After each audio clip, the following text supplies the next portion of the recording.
Hey guys, it's Jason, and today I'm going to be talking about an update to the Bitcoin QT wallet. Now this is update version 0.8.6, and it's really urged by the developers that you update immediately. Now this update will be passed along as this video is being made. It's already up. So when you're watching this video, the update's already out there. Again, go up there. You can go to bitcoin.org. You can go to various other sites like SourceForge or whatever, and you can get those updates. It's really urged that you do. Now in the rest of this video, I'm going to kind of break down what is in the update and why you should update the versions.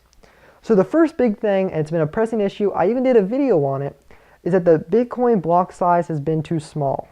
And that, you can only send, I think it's 7 transactions per second, and it's up to 1 megabyte. So they started messing around with the code, and they fixed some things. More of it's kind of a maintenance to kind of see how it's working.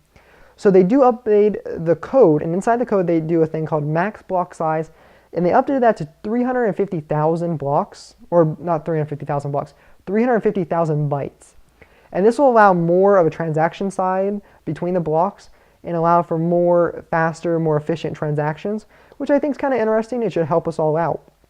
Now there's also an issue where they add a high priority transactions for anything over 30 bytes.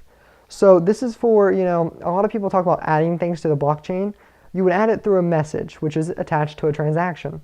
The idea is if you're going to put something that's going to really clog down, size-wise, the blockchain into that block as well, they want to make it so that, you have to pay a little bit of a fee to associate that. And the whole idea behind it is to allow, more people to be able to still send free transactions if they so desire.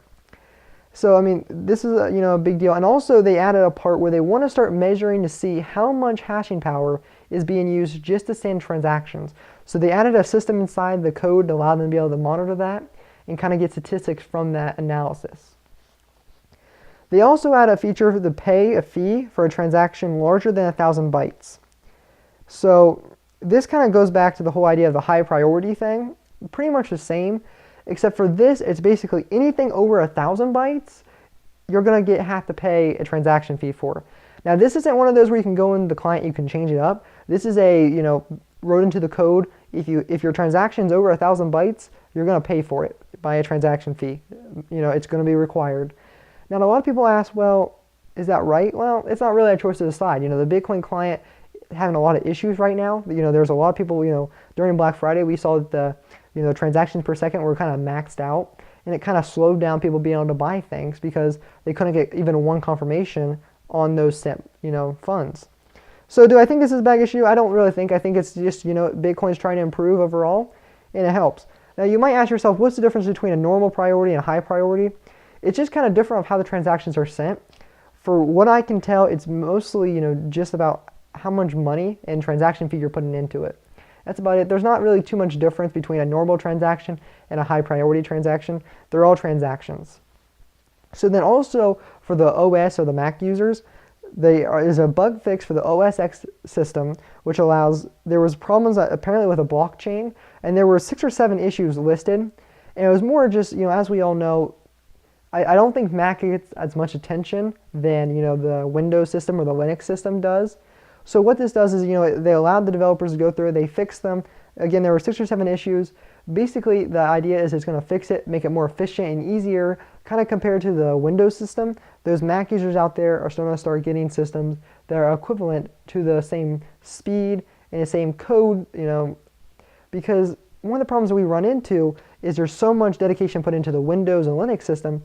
Sometimes, the Mac users or the obscure operating systems don't get the most efficient and most timely updates. So this was an issue where they wanted to really press that update out, and it should, be a noticeable update. Some were, inside the code, and some are more just, GUI and kind of cleaning up and making it look nicer, and also making the startup work as well. Because I know some people on OS X were having some issues with how they send the transactions, and sometimes it would close the system down.